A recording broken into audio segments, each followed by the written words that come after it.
And I challenge you to do that if you have more than 1 million fans in Facebook or you have 1 million links in Google. Trying to ask them to give you the list of your fans or the list of the people that they are accessing you. They will say, oh, this is confidential data, I cannot provide you to that, although they are my fans and they are my people. But they have all the freedom to monetize that data with third parties and they pay to them. So the problem we have now is that we do not know. I mean, this is $1 trillion economy being built around the monetization of you guys, fans. And the kind of bad news is that they are not going to return that asset back to you if you don't claim that asset back. This is not like being Mr. Nice Guy. I mean, if a club does not realize that having 500 million fans around the world worth, as he just mentioned, several hundreds of billions of dollars, nobody will tell them. So it is essential to return the power back to the clubs. And again, I am not against social media companies. They have done a great thing. One of the things they have been able to do is to index the number of fans a club really have, because the club didn't know that before. Ronaldo didn't know that they have 90 million fans. Now he knows. But if Ronaldo wants to send to that fans a message in one go, Facebook will say no. Actually, Facebook has put limitations on the number of people that you can reach in your fans page. So Ronaldo is not authorized to communicate to the fans page everything he wants to do. And if he wants to do, he has to pay. Ronaldo has to pay back to Facebook. So there's another way of doing this. And as I say, social media company, great, thank you very much. You help us to identify and index the fans. But now it's to the club to seize that value, because there's a lot of value there. Oliver.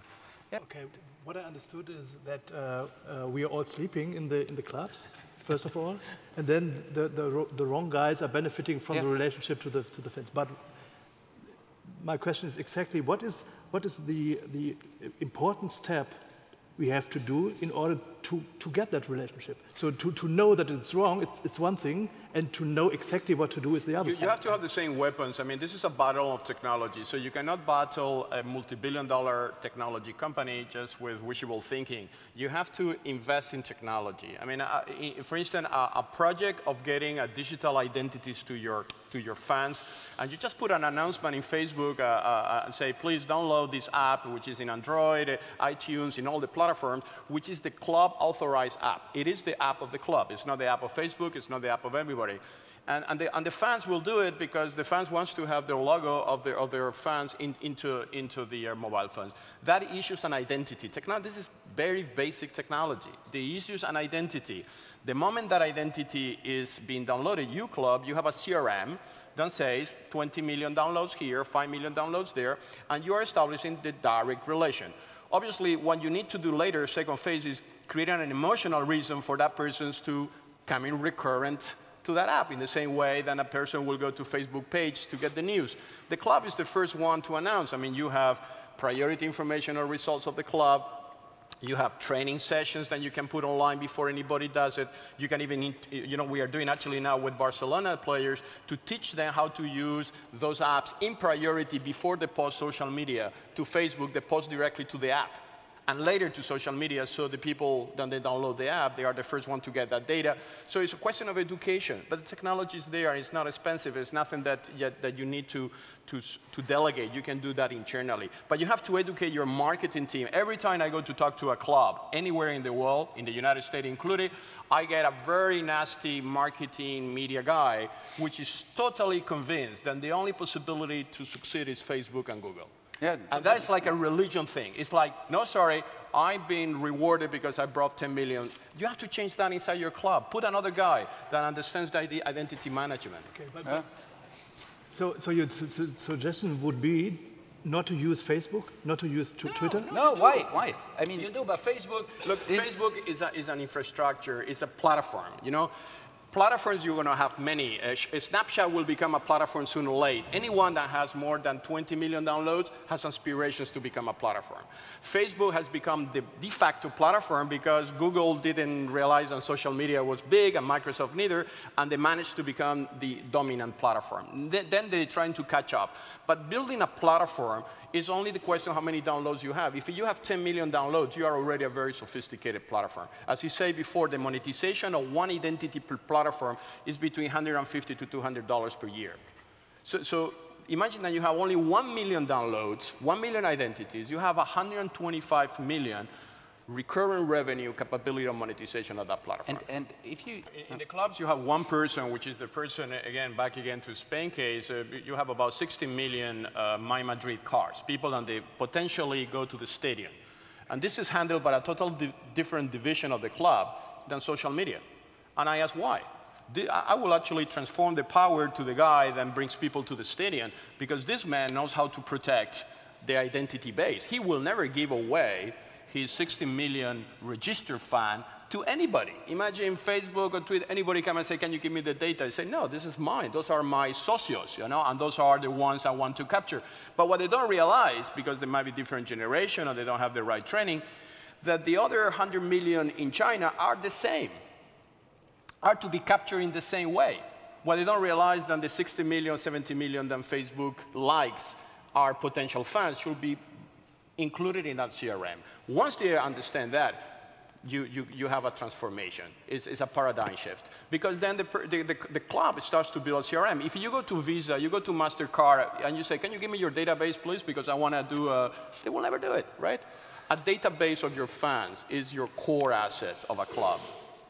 So actually, one point also, which I strongly recommend to the soccer industry, football industry, is also to look best practices in other industries. For instance, music industry.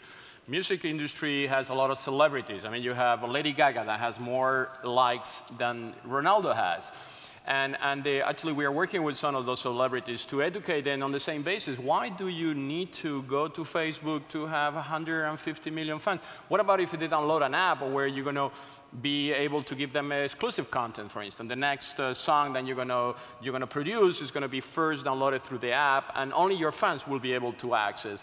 Actually, this is happening now. Celebrities are now realizing that iTunes, that those platforms, they are not the only way to reach out. I mean, we have now in the world something like 2.5 billion mobile phones, moving towards 6 billion mobile phones. Everybody has a way to receive you. Why do you need to go to a desktop site and download? I mean, Google, all of those companies, they were desktop companies. All of them, they are trying to learn how to get into the mobile in the same way clubs are trying to learn how to get in mobile. Nobody's a winner on mobiles. And as a consequence, if you have a population that already has mobile, whatever you are, Real Madrid, Bayern Munich, you are in the same learning cycle than Facebook is. And as a consequence, you can advance on that. But for that, you have to get best practices. Say, for instance, clubs, celebrities, to use those channels as a way to distribute exclusive content in exchange of the fan giving you their identity. And then you are in business. Nobody has won yet the battle on mobile. All the companies that we know, multi-billion-dollar company, might not even be there in 5 years. Facebook might even have 80% of their database dropping because people are moving away. So if you are targeting mobile strategy, identity, you're in a safe side. And the good thing is very easy to do. It's not expensive because the cost being already done by the fan. The fan acquired the mobile, not you, club. It's the fan who has already made the investment. For you, the only thing you have to give them is direct content and in priority.